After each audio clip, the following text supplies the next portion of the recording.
different. I felt like decorating, and I found this really cool book called The Book of Interior Decoration. It's from the Ladies' Home Journal. I believe it was released in 1957.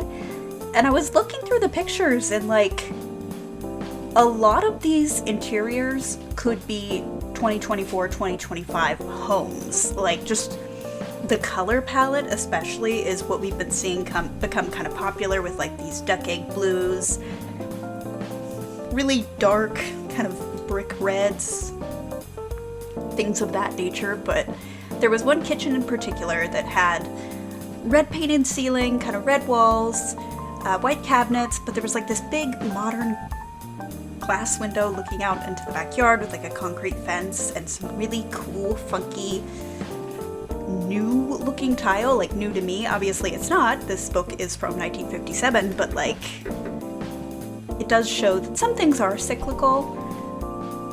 And I do think it's interesting that trends, like current trends, are almost emulating post-war prosperity in the way that, like, everything is so expensive and we're just like, you know what, this is what we want, this is what we're aspiring to, because for so long interiors have been grayish. Like, it's been this minimalist rejection of advertisement capitalism kind of a thing, like farmhouse, but just in general, the minimalism, it's been here. That's why every flip you see is gray and white. And I've read a lot of different things about it. I've watched a couple video essays that essentially are talking about how that trend really became popular because after the 90s, where it was definitely more beige than gray, but it was like expensive things, like we started being advertised to everywhere. And I saw another thing that was like, reading a book, like a physical book, is literally the only activity that's like more common than average that you can do that you will not be advertised to in any way, shape, or form, because it's a book. Like, even Kindles, there's ads in between. You can't watch TV even if you pay for ad-free. They're like, yeah, but we're gonna do these ads. You still have to see this one. Your TV on the home screen sends you ads when you're just trying to pick out an app. Like, there's an oversaturation there. And so that's kind of why these kind of clean, very minimal spaces became so popular. But now, as time goes on, it's been close to 10 years since that got really, really popular, people are kind of over that. Like, people are like, okay, but like, when do I get to have fun? When do I just get to stop renting the spaces that I'm in? Because people treat everything that they own, like your car, for example. 15 years ago, you could go to a parking lot, you'd see a lot of different models, a lot of different makes, a lot of different colors. Now, if you go to a parking lot, I guarantee 80% of those cars are white, some shade of tan, but even that's not common, black or gray. You'll see some blues, you'll see some reds, you'll see people with personality, they're like, screw it, I want a lime green car. But for the most part, that's not what they sell. Even if go to, every town has these that's like large enough to support multiple car lots, but if you go to like your car lot area, all the cars there are shades of gray. Like, that's all they are, and we're so sick of it. But anyways, that's why I found this so interesting and why I decided I wanted to try and recreate it. Because it just, yeah, like, someone could have shown me a picture of this and I would have gone, oh yeah, that's from Architect Digest, whatever the videos are, like, that's some celebrity's home. Because it's just so modern looking. And also, I had different plans for today, but the plan fell through and we're doing this instead. Rather, I didn't feel like doing the plan, to be honest. I was able to save my homesteading neighborhood, but it's still missing a lot of the builds that I did, and my brain is just not happy about that. So, like, I don't want to do it. I've thought about instead just playing, like, the actual, there's like 5 families that I chose to be truly homesteading and not living in town. So I've thought about just playing them and then, like, slowly adding the other builds since I have the videos. but I just didn't want to do it. And I'm trying to pre-record because I'm going on vacation. I need it done. And it's weird because the way that I pre-record, because I have anxiety and like, I take things to extremes. Like, I'm usually up 3 hours before an appointment, sitting in my living room, fully dressed and ready, just waiting to go to my appointment. Like, and I just sit there, and it's like a holding pattern, and I have to do it. I've gotten better over the years. I think I've got it down to an hour, but if it's any less than that, I get super anxious, and I get super short and super snappy, so like, I try to prevent that. And with pre-recording, I'm like, okay, well, I need to make sure I'm doing this voiceover as of the 9th of February, and I've pretty much done all of my videos out to March 6th, I think, on both channels, because then I don't have to worry about it. I don't have to think about it. It's already done. There's no time crunch. If I have a high pain day or a couple high pain days, or I'm trying to cram in a bunch of D&D sessions because February is a shorter month, and obviously Valentine's Day, and then I had my anniversary, and so just like trying to cram those in as well. This is done. I don't have to worry about it anymore. It's done. I've got a couple days grace when I return so that I could also not worry about it. It'd be great. So yeah, I made this smaller. It's like a galley kitchen. Honestly, it probably should be over one more tile, but I didn't want it to be quite that small. And I was struggling so much with the counters because they were white cabinets, but they were like flat cabinets. Very, very of the times. But they had horizontal bronze handles. But then they had like that Formica red top, like the really bright red, not this really nice rusty maroony salmony situation. I don't really even know what to call this color, but yeah, like bright red. And I was like, we don't have those. We don't have that combo.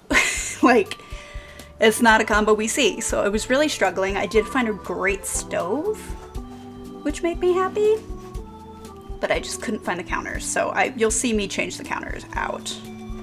The tiles also aren't perfect. They were almost chunky boy subway tiles on the ground. And like kind of a check pattern, but kind of not. I don't know. Did my best.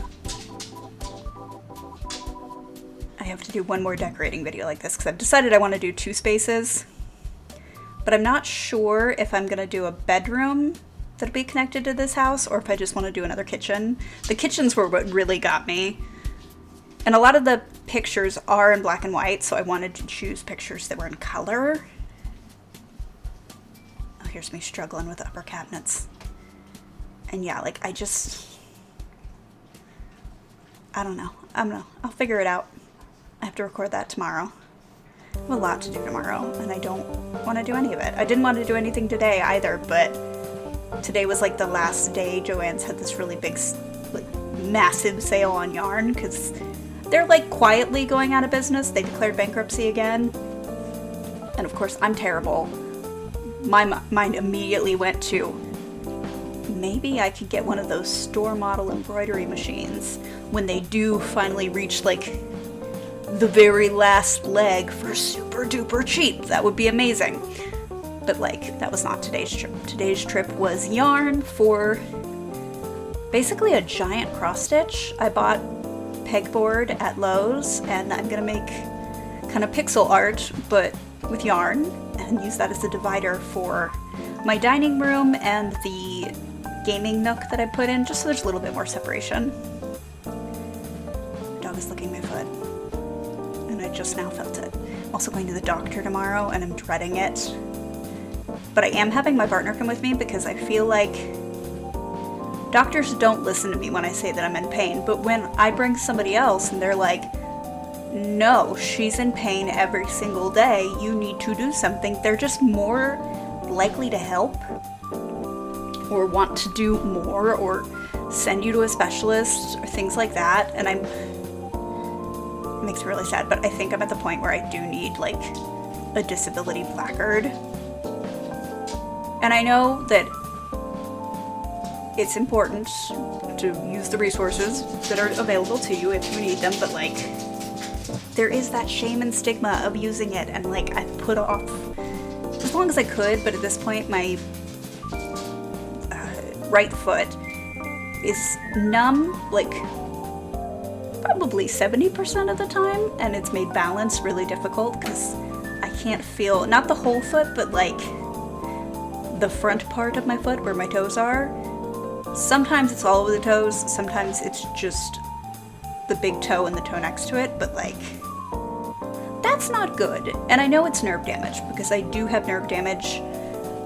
When you have Ehlers-Danlos syndrome and your joints sublocate a lot, like they hit nerves and inadvertently damage things. And I've also had a lot of injuries just through work. I've never been very graceful. I've walked off ladders, fallen off roofs, like just life in general. And so, yeah, it's time. And I'm dreading it, because like, every time you say you're in pain, especially chronic pain, and after the opioid crisis, doctors' first reaction is just too bad. Because it was a problem, but the problem wasn't people needing pain medication, the problem was doctors overprescribing opioids. And I know people try to say, oh, I'm like, no, the doctors should be held accountable. They were getting kickbacks, and they were giving people way too much medicine without properly explaining the dangers of taking that medicine. And my favorite example, hey guys, no, we're being good, go downstairs. Sorry, my dog's wild. My favorite example of that is, I like just tripped or something and like my hip was really sore, and they gave me 30 Vicodin. 30! With no like warning, just take as needed every 8 hours, and I was like, cool, I just wanted to make sure nothing was broken. As long as it's not broken, I will just take aspirin. Like, what are you doing? Because at that point, I had been in pain for a long time. So I was like, no, this is dangerous. And they did it to my dad. Like, I've known many people that were just given large quantities of opioids for nonsensical reasons. And now it comes to the point where I had a bunch of teeth pulled, and they're like, yeah, no, we're not giving you anything for it. And I have a very high pain tolerance, so like, I don't usually cause problems, usually don't kick up a fuss or anything. I was in so much pain that I was like sobbing on the floor, and it freaked my mom out because she's like, I don't think you understand. She never, ever does this. She yelled at the doctor, and they finally gave her 2 Vicodin to get through the pain of basically all of my top teeth being removed.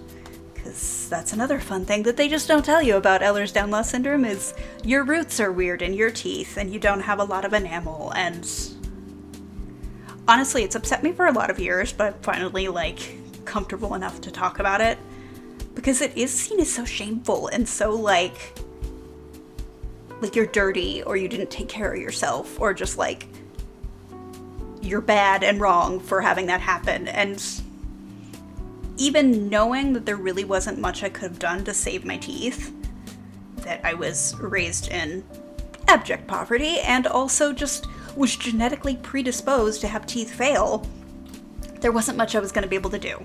I'm probably going to lose all of my bottom teeth as well. And it was so upsetting, and it was just so like, you feel awful, and people make jokes about like, obviously sexual innuendos of women with no teeth, but like, there's no positivity out there. And then, I don't know. I just didn't want people to know. I still don't really like people to know. But I've gotten to the point where I also just, the options for dealing with that are not great. And my option was an upper denture at the time. And it was painful. It still is, like, I have scars now in the back of my mouth because I wore it, and it just wore against kind of the hinge of my jaw. And I would tell my dentist, and he's like, well, that's too bad. Like, they tried to adjust it a little bit, but there's only so much they could do. And he's like, yeah, your mouth will probably scar just to deal with having that in, but like, I still couldn't eat food. So now it's reached the point where I really don't wear it at all unless I know I'm taking like pictures. which has created a whole weird uncanny valley thing, 'cause your face shape changes. But someday I will actually go get the implants, but that's not today. Those are expensive. And they also have a high failure rate, and I'm just like, ugh. Do not want. I don't even know why I'm talking about that, but that's where we are now. But look at the house, isn't it cute? I didn't really understand why there was a clock like on the window, but it is there, so I guess that's just where it will be. I'll include at the end of this kind of a comparison image just so you can see what I was working from. But this is basically it, and like, that looks like a modern kitchen. It's a bit more colorful, but we're leaning towards that direction, I feel like. Which is great, because I'm so sick of boring gray and white. And it's especially where I live, because the housing market, any of the cheap houses are from like the 50s, 60s, and 70s. And these flippers are going in and buying them and just ripping out all the cool stuff and replacing it with cheap gray laminate floor, painting the walls gray, and calling it a day, and like tearing a bunch of walls out so it's open, but like, I also don't like open concept. I've never enjoyed it. I don't think it's a good idea. I think we made a mistake, because if you own a lot of art and you have an open concept house, where is that art going? Where's it going? Like the house that I'm renting right now, I have in my pretty modest sized living room 3 gigantic windows, like huge. There's one wall that has a TV on it, and then there's one other wall kind of where the stairs are, and then there's like tiny gaps in between the windows. That's it. And like, where am I putting my art? And then my kitchen, dining, and then like a weird open space. That's all one big open room. And there's also a giant window that takes up most of the wall, and where the window's not, there's a sliding glass door. So again, like, where are we hanging art? We putting it on the ceiling? Inquiring minds want to know. The upstairs is a tiny bit better by virtue of necessity, because they had to build an upstairs, but still, like, most of the rooms in this house just have giant windows, which people think is great, but then there's no wall space, and it's all window, and just, ugh, hates it. She hates it! I also had to put the fork and spoon, the wooden ones, because we had those in my house growing up, and they belonged to my grandmother, and it makes me happy. Excuse you, you are not having an M&M cookie. No, ma'am. That was a nice try, though. Judy thought I was not paying attention, and I was. So yeah, I just kind of added a couple bits of clutter just to make it seem not quite so empty. I wanted it to be a little lived in. This is so cute. Like, I actually want to use it now, and I know with my Not So Berry challenge, my plans for Vela very well could use a lot of different spaces, so potentially this will be Vela's kitchen at some point. We'll see. I don't want to ruin too much about that. Oh, I did under cabinet lighting. I forgot. I'm like, what am I doing? I'm like, oh yeah, the lights. Because it just looks so much better. This just makes me wish that I had a kitchen that I could actually decorate, because the kitchen in my rental is awful. It's been a rental for 20 years, and it shows. The cabinets are trashed. I'm like, you should just ask the landlord if I could paint the cabinets. And he's like, why? It doesn't matter. I'm like, please. And Shay just doesn't understand my need to live in pretty spaces. I think that his brain just doesn't. When I'm finished each space, he's like, oh, this is really cool. I love this. But like, when I'm talking about doing it to a space that hasn't been touched yet, like he's like, why? So we'll see. But anyways, we're basically done here. I was so glad I found that window to hang on that mirror, or the thing to hang on the window. You know what I'm saying. So yeah, thank you so much for joining me. If you like this build, please give it a like. It really does help. And I'll see you in the next one.